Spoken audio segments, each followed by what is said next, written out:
more than 30% tariffs, and this will give opportunities, of course, on the Mercosur side, but also for the European producers to substitute a little bit the situation towards the United States. And let's see if we can really also cooperate in a more lower level way on some items which are now really under attack from the United States. We will see. So as I mentioned, we will now contact our trading partners, specifically also the industrialized countries like Japan, like South Korea, but of course a lot of countries in the global south where we have also strong relations. You mentioned Mercosur, but also, for example, Vietnam, where we have now 5 years, so we have the celebration of the trade agreement with Vietnam on the 1st of August, and they were hit also in a totally unfair way, so that we can compensate a little bit this situation as well. There was another question over there. Yes, thank you. Federica Bianchi, L'Espresso, Italy. So I have a couple of questions. One, I'm interested in understanding a little bit better what you know about the discussion that went on about the deficit in services the European Union has with the United States, because we are always, all the big headlines of the press are always on the deficit in trade and never on the surplus that the U.S. has towards the European Union. How do the U.S. justify this? What do they say when they say, oh, we have this huge, tremendous, horrible, deplorable, whatever deficit? Because to my knowledge, it gets almost even, just a little bit more if you add services and goods. We are not that distant between the U.S., so we are quite balanced. So I would like to understand what they say and how they say and how they justify that.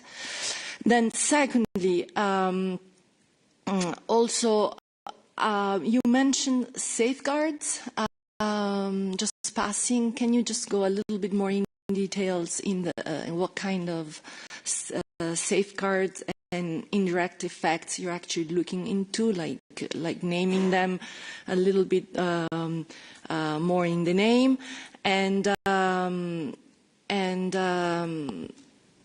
that's it for now. Thank you. Yeah, on your first question, of course, we mention it always, that United States have a surplus in services round about 100 billion euro. And secondly, also regarding foreign direct investment, they are also quite present inside the European Union. This is not counting in the argumentation. That's really an old-fashioned thinking that the main issue of trade is in goods. This is, of course, not the truth anymore. But personally, I'm really thinking that's really a mercantile thinking which perhaps was working 200 years ago, but the world has changed. But this is not recognized. In this 30 pages, you see that mainly it is focused on goods, so that U.S. goods or some agriculture goods are not possible to enter the European market because our strong standards for consumer protections and not allowing hormone and beef production and so on. The only elements where services is tackled is that they are saying that in our digital legislation there is an unfair situation towards U.S. companies because they were more under the control of this legislation than European companies. That's the only part where services were mentioned. So that's the thinking of the United States. That's not wrong, not right. So the thinking of, let's say, the main people in the White House. And secondly, in the frame of WTO, you have the right, if there is an indirect effect, to establish safeguards for 8 years. And we did it under Trump 1 for steel. So we established more or less also 25% tariff on steel and some quotas for steel, which is now coming to the European market, which was before targeted to the United States, like steel from Turkey, for example, and the United Arab Emirates and so on. And we have to look what effect the new tariffs will have and which products might be falling under a safeguard as well. This is a little bit complicated, but it is possible. The main problem, of course, is that according to the WTO rules, we have only the possibility to use it for 8 years, and we will have an expiring of the safeguard for steel next year. So we have to think how to find an intelligent method to secure our steel production without harming WTO rules. Yes, please. Herr Lange, Wahlport ZDF. Die Absicht der US-Regierung, so hat es jedenfalls Präsident Trump mal gesagt, ist nicht alle zu bestrafen mit Zöllen, sondern mit jedem Land einzeln in einen Dialog zu kommen. Er sagt Dialog, um sozusagen für USA günstige Konditionen im bilateralen Handel auszuarbeiten. Sie sind nicht der Rat, Sie vertreten das Parlament. Wie steht das Parlament dazu? Sie können ja nicht verhindern, dass die italienische Regierungschefin, der ungarische Regierungschef nach Washington fährt und möglicherweise jetzt bilateral Lösungen sucht. Das würde natürlich Herrn Trump sehr gut gefallen, wenn er die EU spalten könnte. Wir haben ja schon einige Versuche gesehen, auch jetzt bei dem Exportverbot oder der Exportrestriktionen für Halbleiter, dass das versucht wurde. Aber ich kann Ihnen versichern, im Bereich Handel steht die EU gemeinsam. Zum einen ist es im Vertrag ja auch vorgesehen, Handel ist EU-only-Kompetenz und da wird es keinen Split geben. Und zum Zweiten sind natürlich die wirtschaftlichen Interessen so verwoben. Sie haben Ungarn genannt. In Ungarn gibt es auch eine starke Automobilindustrie, die davon betroffen sind. Auch die Lieferketten sind so verwoben, dass man überhaupt nicht ein Land da herausbrechen kann. Und ich denke auch, wenn man nochmal diese bedeutenden 30 Seiten durchliest, da sind auch einzelne Beispiele von einzelnen Ländern genannt, Ländern der Europäischen Union. Und das geht auch quer durch die 27 Länder. Also da kann man sehen, da wird es nicht differenziert. Nein, da habe ich keine Angst vor. Und ich meine, das ist ja auch klar, wir sind 450 Millionen Menschen. Wir sind eine wirtschaftlich starke Macht und haben auch ganz andere Möglichkeiten zu reagieren, auch mit Partnern, als vielleicht andere kleinere Staaten. Any other question? Yes, please. Yes, good morning. Simone Disegni from Open Italy. I wanted to understand what is the agenda for the next few days and next week. I mean, when do you plan? Do you think the countermeasures, or anyway the strategy will be defined, will be decided by the Commission, of course? And also, I know that a delegation guided by you, if I'm not wrong, will be traveling to the US next week. I was wondering, what are your aims in that mission? Who will you meet, and so on? Yes, indeed. So the next weeks will be quite intensive regarding negotiations. So, as I mentioned, on the 14th of April, we will have the first tranche of our countermeasures. But in parallel, we're discussing the second tranche. And this will be an intensive contact between Parliament and the Member States and the Commission. Sabine Vajan, Director General of DG Trade, will come to the committee on I guess, Monday or Tuesday next week. There we will have an exchange. Then also next week, the Trade Minister Council will meet. And yes, on the 9th, I'm going to Washington. And luckily, I have a visa, so I was not sure about that, but I got it. And then, of course, I will have a chat also with the Trade Administration and, of course, also with the House and the Senate to look how they are feeling and how they can perhaps limit the damage, because they have, of course, the other way around. In the US Constitution, trade is the competence of the House. And based on some legislation, this legislation Trump is using, this 232 or 301, or not even an older legislation, he is acting alone. But of course, the Parliament, the House, has a right to take the competence back to the House based on the Constitution. And let's see how the relevant people in the House and in the Senate will think. You heard yesterday night there was also a resolution passed in the Senate giving some critical some critical position towards the policy of Trump. Even some Republicans voted in favor of that. So this is the main target, to discuss, to start negotiation with the administration and having an intensive dialogue with the Congress, with the House and the Senate.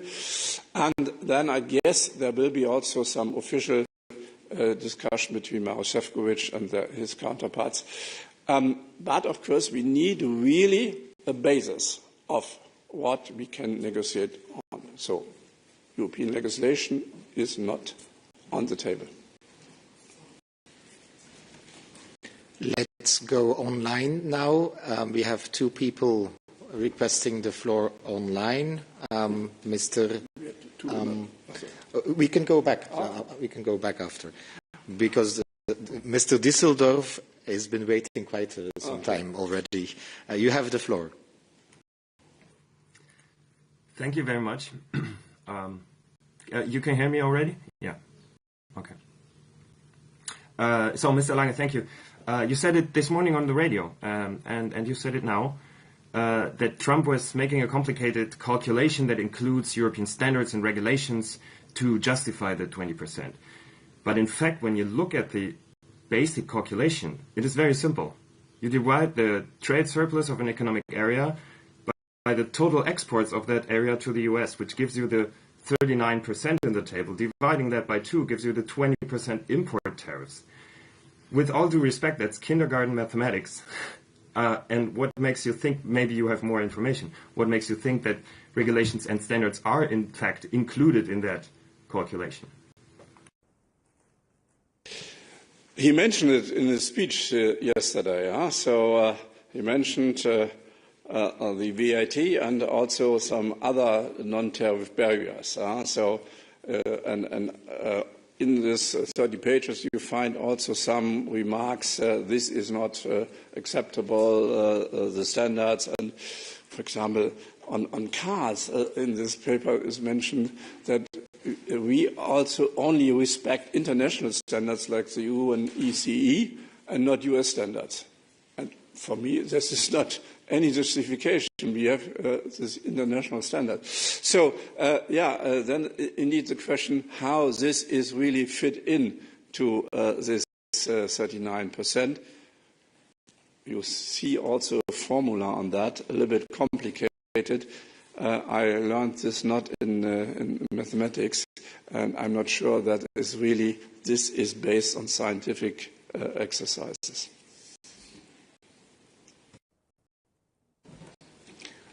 Mr. Kavsak, also online. Are you still?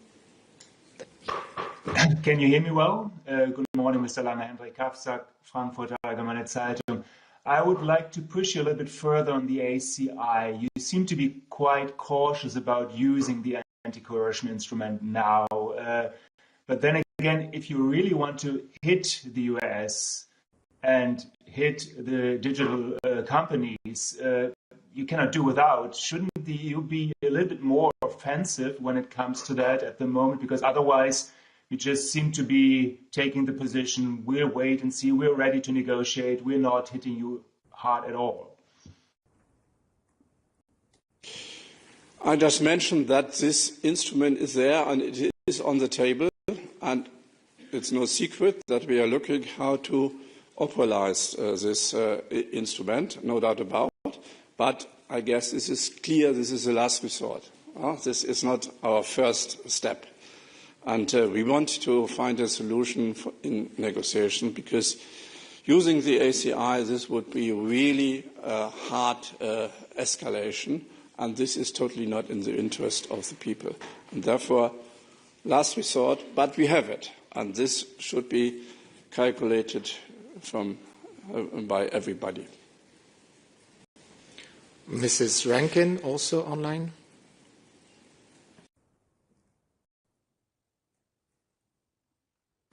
Thank you. Can you hear me?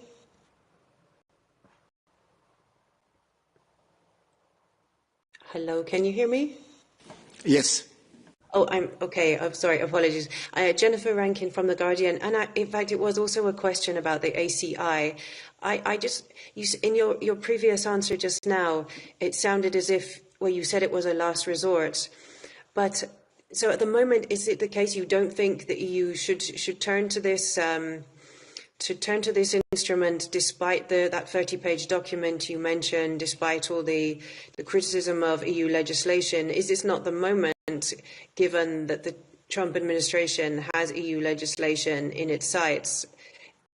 Surely this is a case for triggering the anti-coercion instrument. This appears to be a case of attempted coercion. So why not turn to it now? And what's the point that you think the EU would have to turn to the last resort? No, we will now analyze the effect of the announced tariffs quite carefully, and then having this second tranche. And as I mentioned, there are a lot of possibilities to use our enforcement regulation.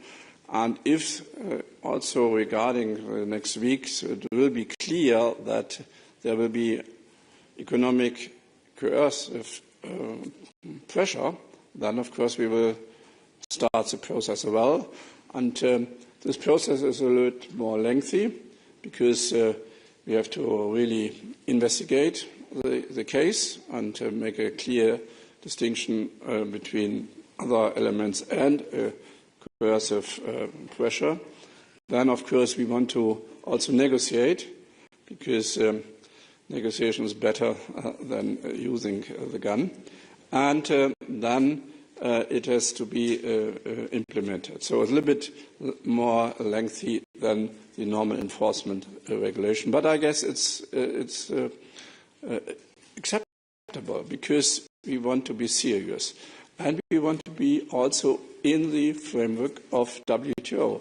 We want not just tick for tack because we are strong and we could do it. No, we want to be serious, and we are defending the multilateral trading order. And this is also relevant for the using of the ACI. And therefore, perhaps I'm from the north of Germany, and we are also a little bit more relaxed and not so emotional. And therefore, we are looking really carefully what's going on and define our proper reaction on that. There were some more questions from the room. We will take some together, because we have another press conference in 10 minutes. So we can stay briefly, if you can, please. Edith de Vries from the Netherlands. I want you to elaborate on what you said this morning in your press release. The tariffs of the US you call unjustified, illegal and disproportional. But if Europe also uses tariffs against the Americans, is it then legal, legitimate and proportional? What's the difference between American tariffs and European countermeasures like tariffs? And then over there, thank you. Yes, thank you, Daniel Weber with the Luxembourg Public Radio. Ich werde mal eine Frage auf Deutsch stellen. Herr Lange, Sie haben, und das hat auch Kommissionspräsidentin Ursula von der Leyen heute Morgen gemacht, das wird schon wiederholt gesagt, dass alle Instrumente der EU auf dem Tisch sind. Das hat aber bisher wenig Eindruck auf der Gegenseite gemacht. Deswegen meine Frage, wie geht denn die EU jetzt in diese Verhandlungen rein? Mit welchen neuen Elementen kann die EU denn hier auftreten und doch versuchen, die Gegenseite noch zu überzeugen? Das ist von außen jetzt so ein bisschen schwer nachzuvollziehen. Danke. So first, we are building our countermeasures on a proper legislation which is in line with WTO rules. That's crucial, and this is in the United States totally not the case. They are really putting the axe towards the multilateral ruling system. That's really important. And secondly, we are looking in a proportional way. So as mentioned, we are not, if you are saying 20%, we are not saying in principle 20% because we look really to the damage. What is the damage and what is the proportional reaction on that? That's really a totally different approach. And we have also a clear defensive legislation. So we could never start a trade war because this 232 Act or 301 Act is an offensive. And also this element which Trump is now using. This is also an offensive emergency measures. This is not possible by the European Union. We have only defensive instruments. Ja, wir hatten die Schwierigkeit, in den Gesprächen mit den Vereinigten Staaten zu wissen, was sie eigentlich wollen. Und wenn man sich jetzt die Zölle und diese 30 Seiten anguckt, sieht man, dass da viele Dinge genannt werden, die was mit unseren Gesetzen zu tun haben. Und da können wir nicht hingehen und sagen, wir ändern jetzt DSA oder wir ändern jetzt unsere Lebensmittelsicherheit. Völlig ausgeschlossen. Ist es, dass sie mehr Investitionen in die Vereinigten Staaten haben wollen? Kann sein. Es gibt ja schon einige Investitionsentscheidungen. Da kann man gucken, ist das vernünftig, kann man was begleiten, kann man vielleicht was austauschen. So, darüber könnte man reden. Man kann auch über die gegenseitigen Zölle reden. Also das berühmte Beispiel, dass die USA Importzölle für Autos von 2,5% haben und wir 10%. Nebenbei, das ist hinterlegte Zölle bei der WTO, akzeptiert von allen Mitgliedern der WTO. Ja, einstimmig, haben die USA so vorgeschlagen. Zur Wirklichkeit gehört aber auch dazu, dass die USA Importzölle für Pickups, für Light-Duty-Vehicles von 25% haben. Also der Ford 150 und entsprechende Autos würden mit 25% verzollt. Also wenn man über Zölle redet, muss man auch die ganze Wirklichkeit, also das könnte man auch machen. Und so gibt es ein paar andere Dinge auch in den 30 Seiten, also empfehle ich jedem, da kann man wirklich ein comprehensive overview about the European legislation ziehen. In die ist auch die mangelnde militärische Kooperation drin. Also dass man sagt, mehr Militärgüter können gekauft. Kann man über vieles reden. Wir haben auch immer Gesprächsangebote gemacht. Lass uns doch darüber reden. Lass uns darüber reden. Das ist immer abgelehnt worden. Und wir können ja, und das machen wir natürlich nicht, einseitig sagen, okay, weil ihr nicht redet, deswegen sagen wir jetzt, wir reduzieren unsere Zölle auf X.